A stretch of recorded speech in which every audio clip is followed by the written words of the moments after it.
One for Mum, one for Dad, and one for the country.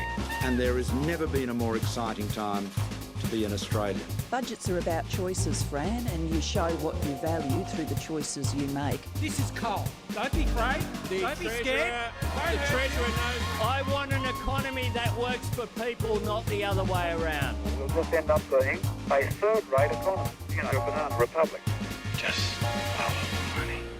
G'day, I'm Ebony Bennett and welcome to the summer series of Follow the Money, the Australia Institute's podcast that explains big economic issues in plain English. Over the summer, we're revisiting some of the biggest and best stories from our live events and webinars this year. And today, we're revisiting an inspiring conversation with environmental legend Bob Brown, who was talking about the critical topic of ending native forest logging in Australia. He was in conversation with Professor Brendan Mackey, Director of the Griffith Climate Action Beacon at Griffith University, and Polly Hemming, Climate and Energy Program Director at the Australia Institute. This was recorded on the 4th of October 2023, and things may have changed since recording. If you are like me, you love Australia's spectacular native forests and spend as much time in them as you can.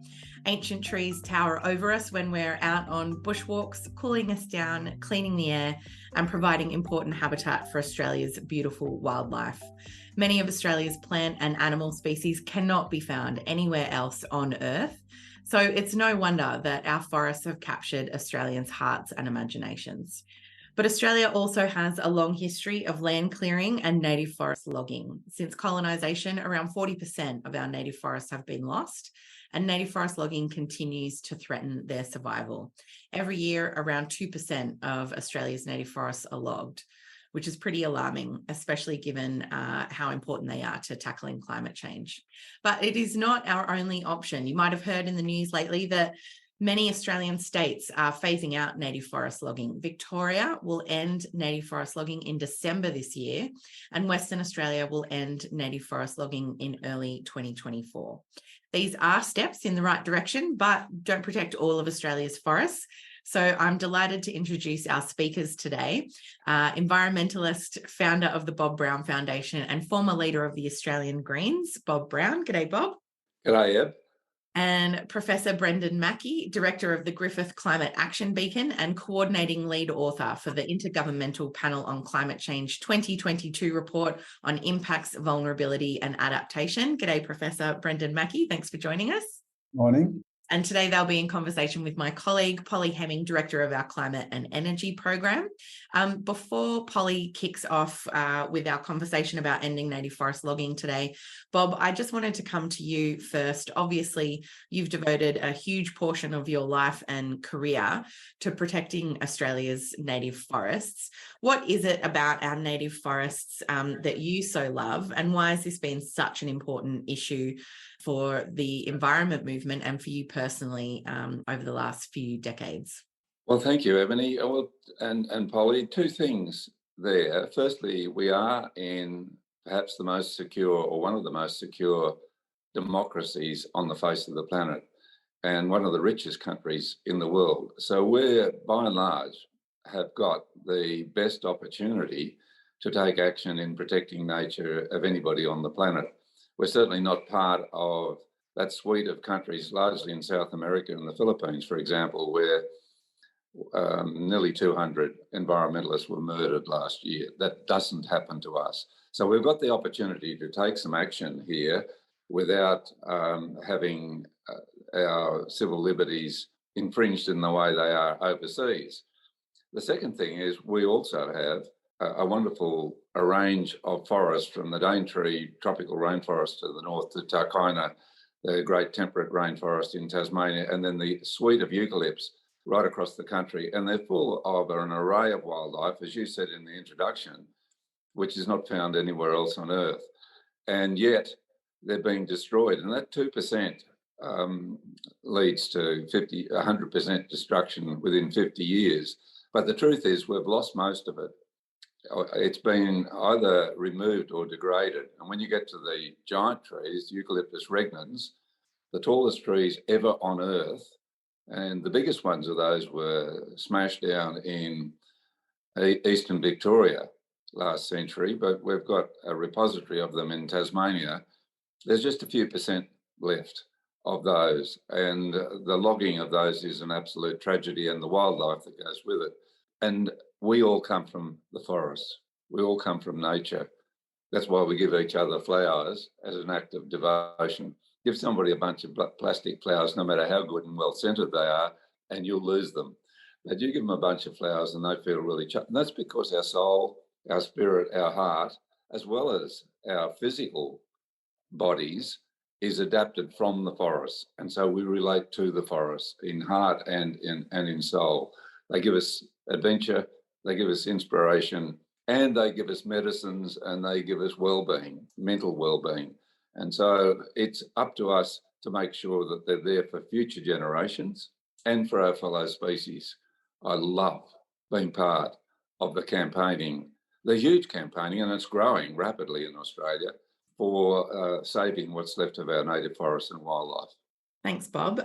Polly, I'll hand over to you. As we said, this is an issue that's kind of emerged because of the moves of state governments. So I'll hand over to you for the next part of the conversation. Sure. Sorry, for some reason I'm tearing up. Must be the pollen count in the studio today. Thank you, Eb. Thank you, Bob, and thank you, Brendan, for joining us.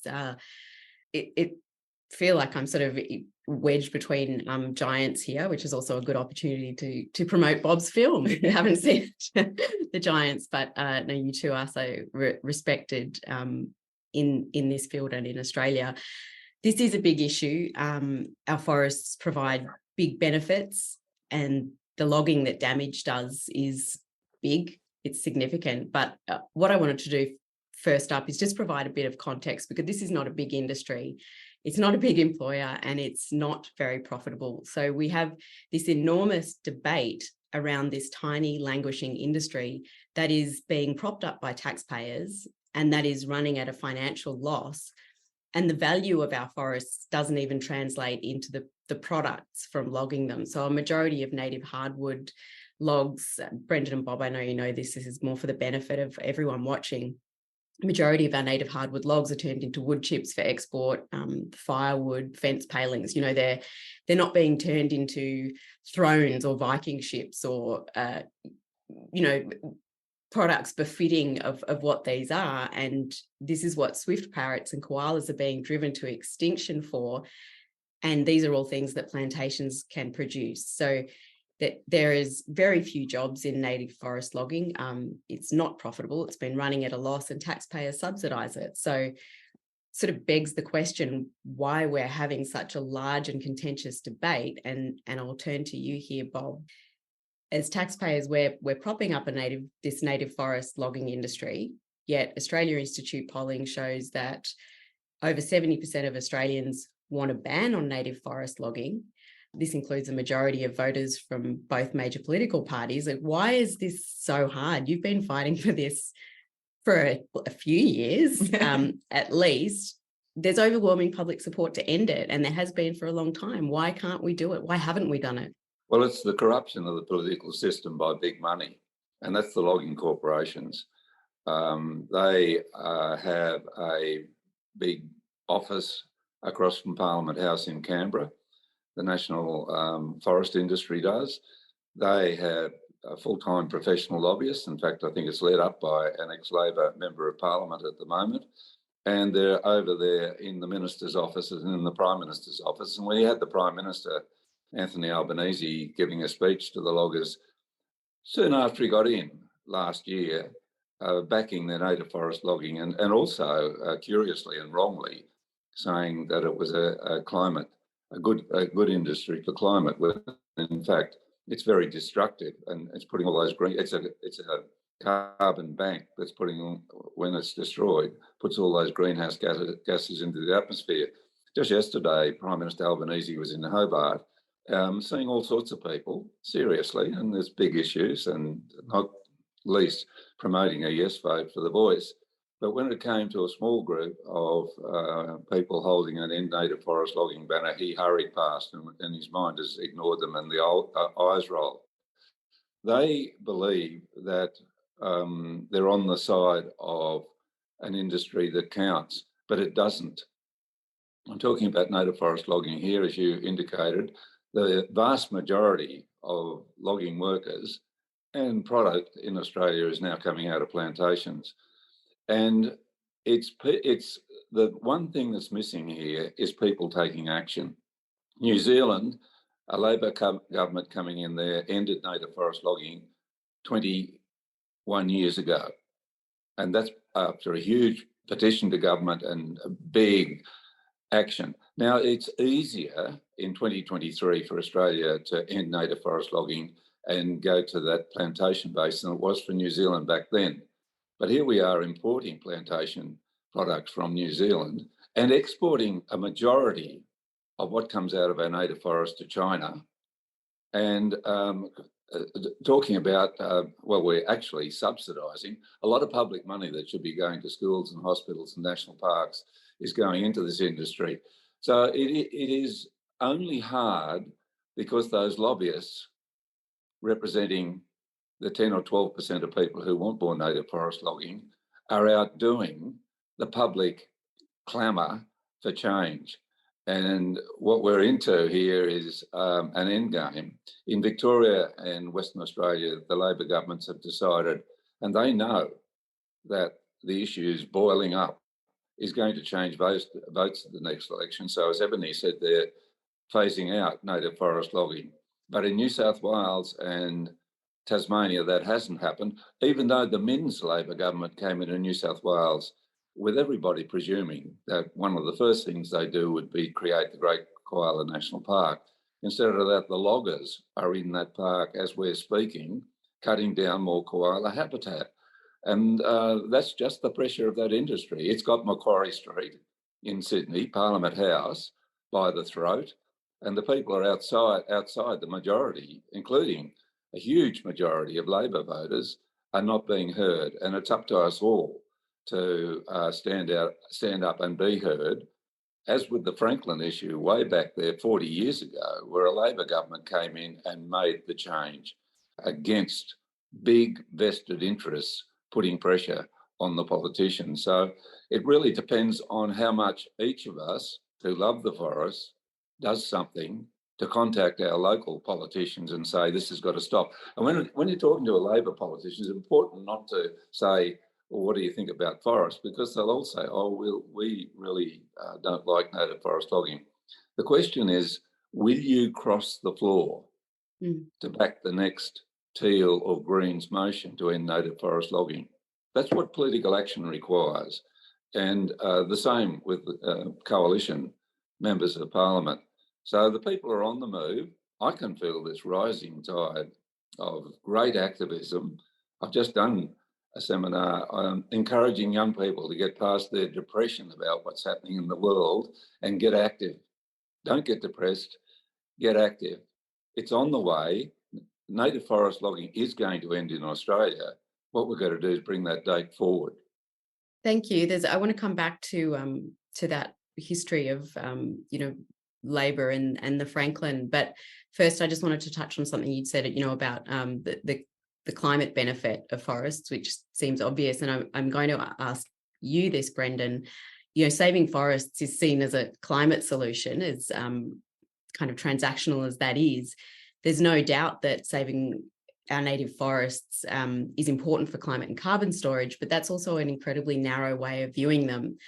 If we look at it purely from the service that forests provide, they provide more than that. And we know that climate and biodiversity are inextricably linked. So should mitigation, well, no, I guess I'll just ask, what are the other benefits of protecting our forests? Mitigation seems like a co-benefit because there are so many other benefits. Yeah, I don't like the term co-benefit because we're dealing with an ecosystem, right? And the reason why native forests have a mitigation benefit, I'll unpack that a little bit more, is because they're an ecosystem, right? So just let me explain that a bit more. I mean, ecosystems, terrestrial ecosystems, are a core component of the global carbon cycle, right? They play an incredibly important role in geological time, buffering these short-term natural degassing of greenhouse gases from volcanic activity, etc. So the mitigation value of forest ecosystems, or ecosystems generally, but forests are the most biologically productive when it comes to this component. The process of photosynthesis removes carbon from the atmosphere, right? CO2 flows into leaves, dissolves in the leaf. It's the building block for biomass. So a fraction of that carbon is stored in the woody biomass, the trunks and branches and roots of living trees, and a fraction of it is stored in dead woody biomass, and a fraction of that ends up in the soil. It's a dynamic process, but what the mitigation value comes from the long-term accumulated retained stock of carbon in the whole ecosystem. Right? That's only there. It's only removed from the atmosphere, converted into these different plant parts, and accumulates in those components of the ecosystem because it's an ecosystem. Right? So you actually can't, and the ecosystem is comprised of, and the ecosystem processes are maintained by its biodiversity. So the reason why you have ecosystem carbon is because you have biodiversity. They're not co-benefits of each other. It's just what, if you like, it's what nature does. And if you think about it, ecosystems are the only system we have that removes and accumulates and retains carbon in very large amounts for very long periods of time. There's more carbon stored in the world's ecosystems than there is in the atmosphere at the moment. So when we talk about protecting forests being a climate solution, it's a climate solution because it's a core part of the global carbon cycle we've disrupted. And there's two ways we've disrupted the global carbon cycle. Mining fossil fuel, burning that for energy, which puts CO2 into the atmosphere. And if we weren't mining that fossil fuel, it wouldn't be going anywhere. It doesn't naturally degas. The coal and oil and coal and gas wouldn't naturally degas into the atmosphere. We've put it up there. Secondly, we've cleared, as Bob has pointed out, we've completely cleared half of the world's forests, and most of the remaining forests have been industrially logged to some level. And why is that important? Well, because most of the accumulated carbon is in the woody biomass of big old trees. Right? That's where most of it is. So a logged forest, depending on how heavily you log it, is 30 to 70% plus less accumulated carbon than a logged one. And I'll just add to what Bob was saying about the looking at the timber industry. Australia has an incredibly productive and economically valuable timber industry. And as Bob noted, it is plantation based. We currently get 88% of our wood and 88% of our wood from about 1.95 million hectares of plantations. Right? There's actually 132 million hectares of forest in Australia. Right, so we're getting 88% of our wood already from 1.5% of the forest cover, which is plantations. And he's also right about workforce. 83% of the workforce in the forest sector is in manufacturing. Right? So the problem we have is actually a lack of investment, lack of capital investment in a kind of a well-planned expansion of the plantation industry to soak up that other 12%. And investment in the new technology for manufactured wood products. Interestingly, when you apply some environmental accounting, I think most of our people watching and listening to us, know about this idea of natural capital accounting, where we can assign an economic value to the benefits society receives from the ecosystem service that come from a native forest. If you stack up all the ecosystem services, the carbon retention, the clean water, unlogged forests produce the cleanest water, right? Think of the economic value of clean water, the ecotourism, think of the costs of trying to, restore threatened species habitat. You add up all those ecosystem service benefits and stack them up, they far, far outweigh the net profit that comes from logging a native forest. So to answer your question, people talk about carbon being a co-benefit of biodiversity protection, but we really need to be. The problem is we have been looking at our native forests like managing them like it's a car engine and we're a mechanic.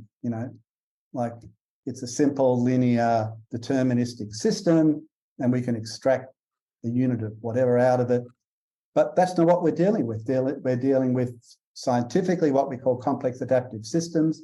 They're dynamic, they evolve, and the benefits we see in them, they're majestic old growth trees, the forest interior dependent wildlife species and old growth dependent wildlife species, the fresh water they produce, the carbon they produce, they're all the result of it being a complex evolving ecosystem. Thank you. I was going to ask Bob a question, but following on from that, I need to ask you now off the back of that. There's been the suggestion that a good way to stop native forest logging would be to give the forest industry carbon credits for protecting trees, which they could then sell to polluting industries to offset their emissions. And Ken Henry, the former head of Treasury, acknowledged in a webinar recently about this topic that actually, yes, offsets were a way for fossil fuel companies to keep polluting, but there was a double dividend to be had. I don't actually know what that means, but presumably we can save the forest so fossil fuel companies can keep causing climate change. Is that a good policy solution? Okay. Before I answer that question, I should say that I'm talking to you from the land of the Yunga Bay language First Nations people from Gold Coast City. I'm at the southern end, and I will be voting yes in the referendum. And I had a very interesting conversation with my taxi driver this morning when I was getting here from the voice, which I'll save for a bit. But to answer your question, so if we go back to my opening response to your first question, the reason why we've got a climate change problem is because we have disrupted the global carbon cycle in two ways. We're continuing to pump fossil fuel CO2 into the atmosphere at it would seem to be increasing rates, and we've dramatically reduced the amount of carbon which is removed from the atmosphere and stored in ecosystems, largely through deforestation and ongoing degradations, including industrial logging, which targets where most of the carbon is stored, which is in the woody biomass of big old trees. And that means we're putting more carbon into the atmosphere than what I call the natural sinks take out and remove and store. And there are two natural sinks. One is the oceans, right? CO2 naturally degasses, dissolves into oceans. Some of it gets taken up by the food chain there, and when that organic debris settles to the bottom. The dissolved carbon works its way, a fraction of it each year works its way to the bottom of the ocean. Actually, rain weathers rocks on land, and some of that carbonate gets washed into the oceans as well. So we're putting more carbon into the atmosphere than what can be taken out by ecosystems and forests. We're making that harder and harder because we keep getting rid of forests, and whenever forests store some carbon, we log them and put the carbon back into the atmosphere. And actually, the oceans is I'll leave for another day. So the only way we're going to solve the problem is if we do two things. We have to stop emissions from both sources, and we have two sources. Currently, about 85 or so percent, maybe 85, 90% of annual greenhouse gas emissions are from fossil fuel, and about 10 to 15% are from deforestation and degradation. That percentage has changed over time. If you look at the total accumulated amount, about 1/3 is from deforestation and degradation. That amount has stayed pretty constant about the last 50 years, but the fossil fuel use has increased. The only way we can solve the problem and get to net zero emissions globally is by stopping fossil fuel emissions and, as much as we can, preventing further emissions from deforestation and degradation, plus the forest, allowing a significant part of the forests that have been degraded to naturally regrow and remove more of their carbon back to their natural carbon carrying capacity. So that's what will solve the problem in terms of greenhouse net zero emissions. Given that, why would you want to have a policy or a mechanism that would neutralise the good mitigation work that's done through forest protection and forest regrowth, right, by enabling people to use those removals to offset some amount of fossil fuel emissions, when what we have to do is both, right? We have to do both. We have to stop fossil fuel emissions and increase removals, right? You may well have not have done the removals if you're going to allow the fossil fuel emissions. I mean, it's not a double dividend. I would call it, there are sins of commission. We all know about sins of commission and omission. That would be a sin of emission. And it's actually worse than that, because as I've been suggesting, forest ecosystems are part of the natural carbon cycle. They provide this incredible buffering capacity, but they are dynamic and they are exchanging CO2 with the atmosphere, and they are obviously vulnerable to land use change and the like. So they are a less, I'm trying to think of the right adjective, if you like, they're a less stable stock of carbon, pool of carbon, than the original fossil fuel reserve. Okay, so you've actually, if you do that suggested policy, right, of generating a carbon credit in the forest sector and using that to offset a fossil fuel emission, you haven't really offset it. You've only offset it in some account, right, in some spreadsheet. It's a spreadsheet offset. It's not a scientific offset in terms of the global carbon cycle. Thank you. That's a brilliant answer. Yeah, I heard the climate's not great at carbon accounting. Well, can't use Excel. I don't. Bob, to that end, WA and Victoria seem to have been able to announce an end to native forest logging without the use of market mechanisms. There's been a transition plan, and yes, we're yet to see the actual end, but there's been an announcement from both those states that they will end native forest logging. This is something states are responsible for, but the federal government also has power, enormous power to intervene here. I'm really interested to know what the policy mechanisms are that the federal government could be using to protect our native forests and to stop logging, because they do have those powers, don't they? Just the same as they had the powers after the signing of the World Heritage Convention to save the Franklin River. But what happened during the Howard years is a lot of those powers were given back to the states, because the big mining and logging and other nature exploiters find it much easier to overrun and regulate or get the best out of what they want out of state governments than out of the centralised federal government with so much focus on it. And so it was with forests and the regional forest agreements. The custodianship, which belonged to the federal government, went across to the state governments through those regional forest agreements. And that's been endorsed, that Howard policy has been endorsed by Anthony Albanese, for example, when he spoke to the loggers' dinner in Canberra last year. And it means that the only people who are outside national environmental law in Australia are the loggers. They're exempted. So if you go to log a native forest, which is harbouring a rare and endangered species, you're threatened with jail or big fines. But if a logger does it, that's fine. Now, what the West Australian and Victorian governments have seen is that rising tide of anger, particularly by local people, becoming much more active about their forests. And they've decided it was politically going to be against their interests. It threatened the next elections. And so they've moved on it.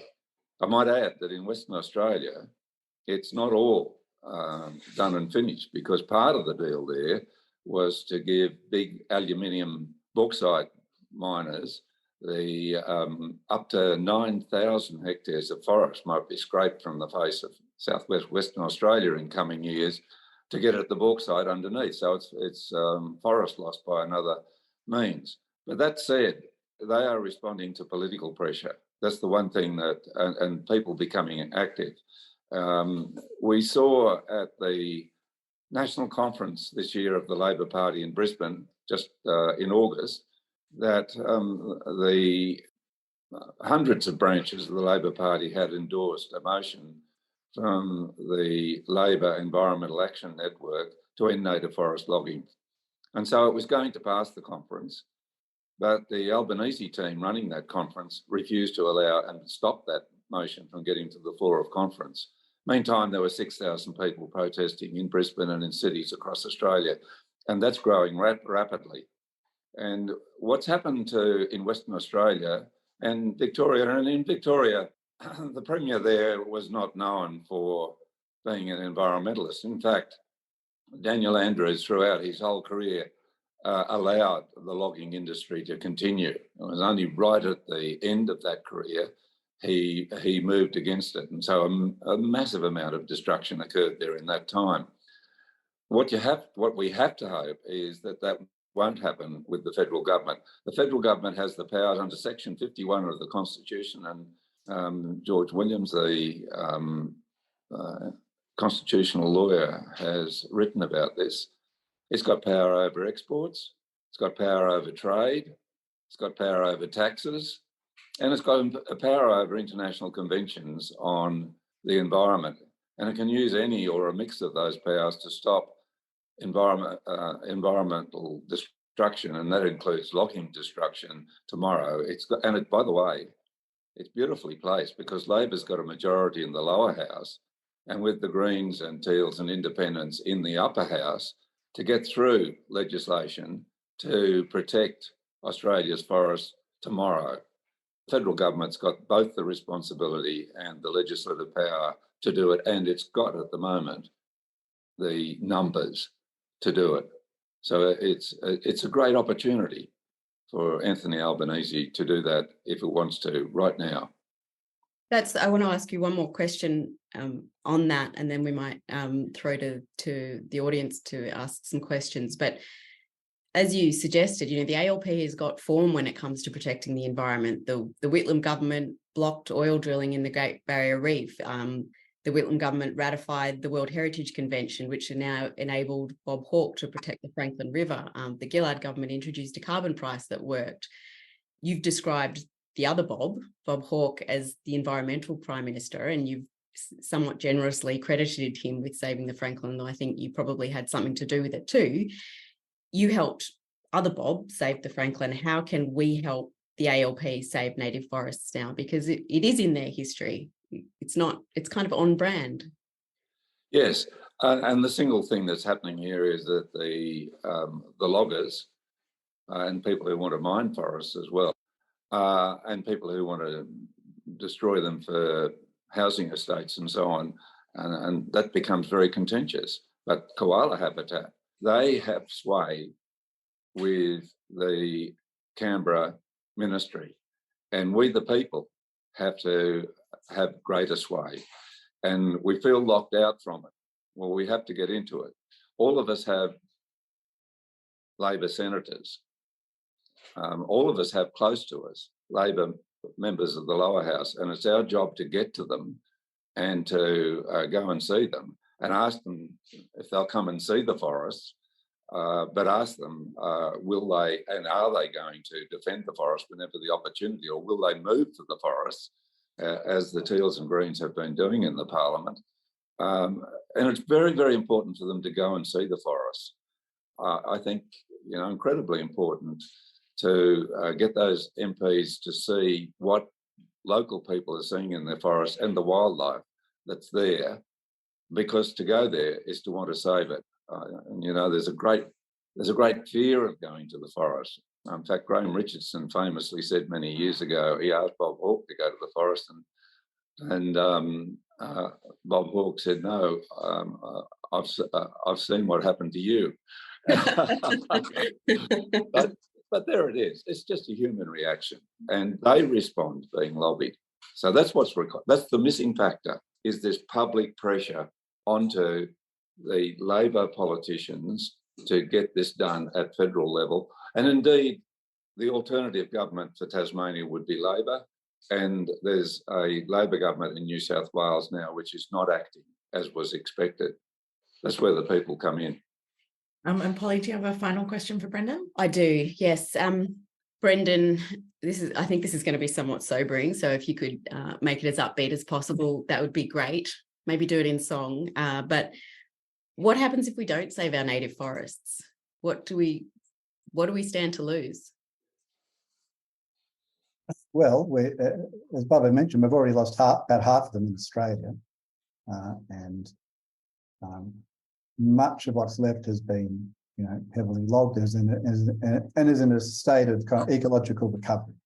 But despite that, we still have got enormous wealth of habitat for our wildlife species. So we're still able to save most of our forest-dependent wildlife species, but the old growth ones, the ones that are, well, if you think about it, 200 years ago, not only did we have twice as much forest cover, but most of it was was older forest. Right? Most of it, it was multi-age with a lot of old growth trees. So that's why there's over 400 vertebrate animal species in Australia which depend upon eucalypt tree hollows. And we're talking about trees that are 200 years plus. The greater glider in Queensland, which is hollow dependent, it needs trees that are 40 to 50 centimetres in diameter, before it's got tree hollows that it can use. And native forests are logged in Queensland down to 30 centimetres. So with much of the forest that we have left, it's been logged in a way that we've gone from basically having an ocean of old growth with islands of younger growth or scatter of younger trees or multi-age, to the reverse. We've got islands of old growth, in a sea of young generating forest. So this means the size of our wildlife species populations have been dramatically reduced. Their ranges have been dramatically contracted. Often they're in not the optimum habitat for them. The most productive forest sites are the ones that tend to be logged. So they're under enormous stress. So they're at risk if we continue. And logging, it's very hard to actually get the way we do greenhouse gas inventory reporting in Australia. It's very hard to actually isolate how much emissions are from logging. Nationally, it's somewhere between probably 30 to 50 million tonnes of CO2 a year. This is very interesting why you don't see it. It's because we do it's called net accounting. If you think about it, only about 2% of the managed forest estate is logged in a given year, which is causing all those emissions. The other 98% that's not logged is removing carbon from the atmosphere and going. And those two numbers are added together, they're netted out. So that's why the logging emissions are invisible. We do net accounting. In fact, the removals from the forest that's not being logged in a given year, because they're annual reports, not only does it net out in the accounts, it's netted out in the accounts, not in the atmosphere, if you like, in the accounts, the logging emissions, it also nets out most of the agricultural emissions and 14% of the fossil fuel emissions, right? There was a nice paper we did looking at the kind of 10 years of greenhouse gas inventory that was reported for Tasmania. And the year around 2015, there was a big drop in wood chip production, a huge drop in the area of native forest that was logged. Others can tell you the reasons for that. It's something to do with the wood chip mill ceasing to operate, and also a drop in international demand for native forest wood chips. But that revealed the emissions from logging. It was in Tasmania, there was, on an annual basis, there was about 10 million tonnes of CO2 emitted from logging. And each year there was about 10 million tonnes of removals from natural forest growth. And on an annual basis, they were netted out, and you didn't see anything. Or you saw a little positive because there was more removed than emitted, and people would say, well, logging's good for forests. When you had that sudden drop in native forest logging, those numbers, the gross numbers were revealed, and you could see the actual emissions from logging and the power of native forest growth. So if we continue not to protect all our native forests, our old growth dependent wildlife are definitely at great risk, and we've done ourselves and future generations a great disservice by not, making use of and optimising, what has to be part of a comprehensive approach to net zero emissions in Australia. Thank you so much. And thank you, Polly, for that incredible conversation. I do have a lot of questions from the audience. The first question that I've got is from Alan Evans. And Bob, I'm going to put this one to you. It's about what can we do about the draconian laws being introduced targeted to discourage protest, and in particular environmental and climate activists. I know that's something that you work on and have been subject to yourself quite a lot. Well, firstly, back those people who are going to reverse those laws if they get into office. That doesn't include the Greens and a swathe of independents. But in nearly all cases, Labor and Liberal got together with the National Party to put through that legislation, and some right-wing independents. But more importantly, don't be deterred by it. It's very important that we are not put off by the threat. I'm personally with two women who stood in front of up in some swift parrot logging country. While the swift parrots were nesting in the forests, they were logging them last November. And for our troubles, we faced the Magistrates Court in early December, 3rd or 4th of December, and potentially up to 3 years in jail if they invoke these new laws. But it's not a deterrent as far as I'm concerned. I can joke about it. I've got a book to write, and what a wonderful circumstance to find myself in to write a book, because I'm too distracted by environmental activism. But for many people, jail is a very daunting threat. And my friend, veterinarian Collier Harmson, is in Mary Hutchinson Women's Prison here in Hobart at the moment for 3 months for simply peacefully getting in the way of forest destruction and wildlife loss. But we have this opportunity, and we have to get out of our comfort zone, and we have to say, well, that's not going to stop us. And we have to do this for our children and our children's children and for our fellow creatures on this planet. And as I said at the start of this webinar, we're not threatened in the way that people elsewhere in much more dire circumstances are. So we really just have to stop thinking about being comfortable all the time and move sometimes into an area of discomfort. And that's why I'm so proud to be with the younger and older people who are standing for the forests in New South Wales and in Tasmania, and against fossil fuel exports as well, for the reasons that Brendan so cogently put forward. We have to get out of our comfort zones if we're going to end this. And the sooner we do, the sooner it will finish. Violence has no place in this. Peaceful action is what we're about. But we cannot have our right to peaceful action taken away from us by legislative moves, by the big corporations on weak-spine politicians. So, but, many people can't do that. Well, fund the activist organisations, donate to them that are doing that, and encourage those people who are doing that, and write to the newspapers. That's what the politicians read, those letter columns, and get online and contact your politicians. We've all got a role to play here. We've all got something we can do, and at the end of this is the saving of those native forests, and in the process, preventing that carbon going to the atmosphere, which is such a prodigious and nasty threat to everybody's future and to the future of nature on this planet. We are in an existential crisis, but most of us are acting as if it's just everything's okay. Well, it's not. And we have to move a little bit more into taking action or supporting those who are taking action. And the sooner we do that, the sooner our forests will be saved.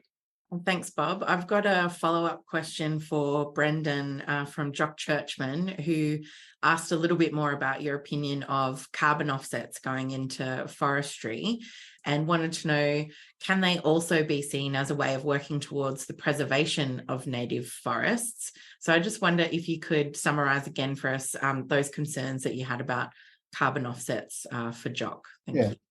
Yeah, I think it's important to be clear about how we're using the term offset and carbon offset, because a lot of uses of the word offset is really not in the sense I'm using it, which is a very scientific one, i.e. it is in the context of how we restabilise the global carbon cycle, right? A lot of offsets are actually used in the context of what we call payment for ecosystem service schemes, right? Where you're trying to provide incentives, financial incentives for landowners or managers or custodians to change the way they manage all or part of their land in order to give some conservation outcome. And I think there are many contexts in Australia where that's important to do. I know the work we've done. We've just finished doing a very detailed study of all the remaining old growth forest habitat for greater gliders in Queensland, and also examining that by tenure. Interestingly, in the southern half of the state, about half is on protected areas and half is in state forests scheduled to be logged. In the northern half of the forest of the state, though, most of it's on private and leasehold land. Okay, so it's one thing, governments can clearly take very direct action about forest that's on public land and state forests. What kind of mechanisms can we use on private and leasehold land? And so payment for ecosystem service schemes is something which I think can be really useful here. Queensland has one called there's a land carbon fund, where the carbon is seen as part of a mix of environmental benefits that definitely include biodiversity. So I think there's ways of setting up payment for ecosystem services schemes. We can talk about how they can be funded. They can be done through levies or taxes or industry levies or whatever, that can provide financial incentives to private and leasehold landowners and managers to help protect nature, on top of the legal requirements regarding threatened species and threatened ecosystems and the like. I mean, this is above all of that. But, when what I think people here are talking about is where we either change land use or land management to avoid an emission from clearing or logging of forest, or we undertake some kind of revegetation to start to grow a forest and remove carbon over time as that forest grows. And so the idea is by avoiding a specific, if we say we were going to clear or log this area of forest and we're not going to do it now, and this is how much carbon we've avoided losing, or here's a cleared area, we're going to replant it and it will grow that much carbon. People argue that should be sold to offset an equivalent amount of fossil fuel emissions. Again, the logic of it just escapes me. The economics of it escapes me. We should be rewarding people for, I agree, let's reward people for, if it's on private and leasehold land, for avoiding deforestation, degradation, and let's reward them for ecological restoration, both of which will help restore the global carbon cycle. But I don't see the logic of, if you do that and sell that as a credit, that just puts more fossil fuel up into the atmosphere. In fact, an avoidance emission, by definition, can't in any shape, sense, or meaning of the term offset a fossil fuel emission. I mean, avoiding something that, that hasn't happened how can that offset an emission? I mean, it doesn't offset an emission, right? So I really struggle with the logic of it. And maybe 50 years ago, there was an argument that let's just get some action happening and getting people used to thinking about carbon, and let's just get a carbon economy going. But we're past that. As Bob said, we are literally. I mean, I cannot stress more the extent to which we are in a global climate crisis. We have another 0.4 degrees of warming locked in, which we will hit around 2030, right? And every increment above that brings the risks of more catastrophic and irreversible climate impacts and consequences. I mean, it's got to be all hands on deck, and we have to be looking at how we can avoid emissions in all sectors. And the only place we can increase removals is in the land sector through restoration. Let's not throw away that good mitigation work in the land sector by subsidising further fossil fuel emissions. Polly, do you have anything that you want to add to that? No, I was just going to add, it's a really good point where in terms of subsidising, I know you didn't mean it in the actual financial sense, Brendan, but we... Oh, I did, actually. I meant it. Okay. Oh, I just thought it was really nice subsidising their social licence. Okay, yeah, but we do. We subsidise the fossil fuel industry and we subsidise native forest logging. Governments are actively subsidising climate change, really. And if you want to talk about funding, providing direct incentives to landholders or industry, you don't even have to look for extra money elsewhere. Just stop subsidising the bad stuff. Stop doing harm first and foremost. And as we said earlier, we don't need to log our native forest to supply wood and pulp and source material for manufactured wood products, right? We don't need to. We've got a very a lot of money has been invested in our plantation sector. It's very efficient. It's very effective. It's actually profitable. And we just need to be focused on that. I'm very supportive of the plantation forestry sector. It's where the jobs are. It's where the value adding is. Thank you. I think we've got time just very quickly for one more question. I'm going to put it to both of you, Bob and Brendan.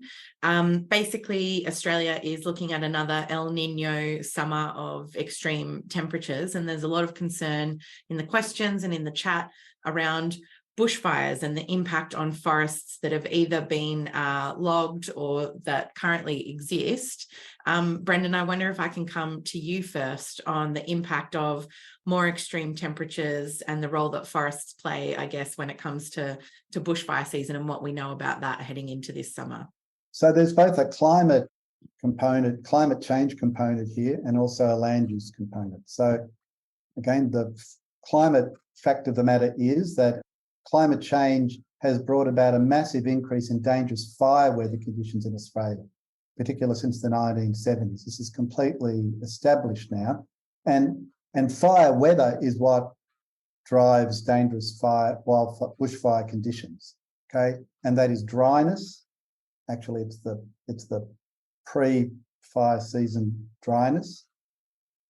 In southern Australia, how dry our winter is, or our autumn is, and on the day, the temperature, and then the wind.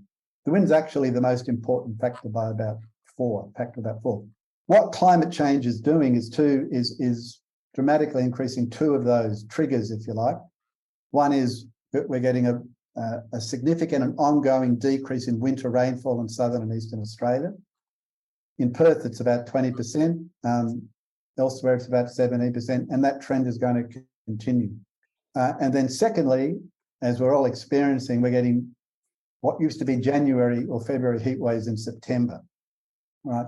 So now we're seeing, as we did, and then when we get an El Nino period starting, as we did in 2019, you have a dry winter, a dry spring, a super heat wave, then you just need a big wind, and bang, you've got catastrophic fire weather conditions. Under extreme, you might have noticed our new fire weather warnings. Extreme now starts in the middle, right? Extreme used to be over there, and then they added catastrophic. Now they've brought catastrophic up and they've brought extreme up. As soon as you hit extreme, it's the flammability of the bush which is important, right? It's how dry the vegetation is, which is what drives what we call the burn severity of the bushfire. It's not how much vegetation there is. So this is the big science-based story that hasn't really hit yet, is that you can do all the fuel reduction burning you like over as many thousands of hectares if you like. It won't affect it. It won't reduce the flammability, because that's a function of the moisture content of the vegetation, which is really driven by largely by these climatic factors. But that is that effect is amplified, that flammability is amplified by land use and in particular logging. It's now been very well established that when you commercially log a forest, you open up the canopy, you increase incoming sunlight, evaporation, you have basically have a drier forest, and as I said, a drier forest is more flammable. It's also been established that old growth forest is wetter and cooler. It can still burn, but it burns at a much lower burn severity. And it also, as does rainforest, because it's wetter and cooler, retards the forest. Rainforest does it most, tall, wet, old growth forest does it second best, etc. So, we really need to be taking what the science is telling us about climate change seriously and about the impact of land use. On both of those interacting, are increasing the flammability and fire risk in our native forests. And Bob, I'll just come to you quickly to wrap us up. Your response to that question around, obviously people are very anxious coming into summer about the bushfire risk. Anything that you want to add to what Brendan has said there about the role that forests play? Very simply, logging of native forest makes the hazard of bushfires worse. It endangers us all from bushfires. It's almost counterintuitive, but that's what happens. We should put an end to it. It's just one of those factors that's going to help make us safer in the future, both by keeping the temperature down and by making the bushfires, as Brendan's just so beautifully explained, less potent, less destructive, less damaging to us all. We're in a period of crisis and we need to take unusual action. And, come on, Albo. That's a swift parrot. They're going to be down to 70, scientists tell us, by the end of this decade if you keep logging native forest. Let's put an end to it, Albo. Great spot to end our webinar. Thank you so much to our special guests today, Professor Brendan Mackey and Bob Brown, former leader of the Australian Greens and head of the Bob Brown Foundation, and my colleague Polly Hemming. Thank you so much for joining us today, everyone. We really appreciate you coming along. This has been a summer series episode of Follow the Money. You can find all the Australia Institute's research and upcoming webinars and events at australiainstitute.org.au, and you can find us on Twitter at the Oz Institute with an AUS. If you want to connect with me, I'm Ebony_Bennett with a N_T. Our producer is Jennifer Macy with additional editing by Emily Perkins. Our theme music is by Paulson Thrum with additional music from the Blue Dot Sessions. Hope you're having a great summer. Thanks for listening.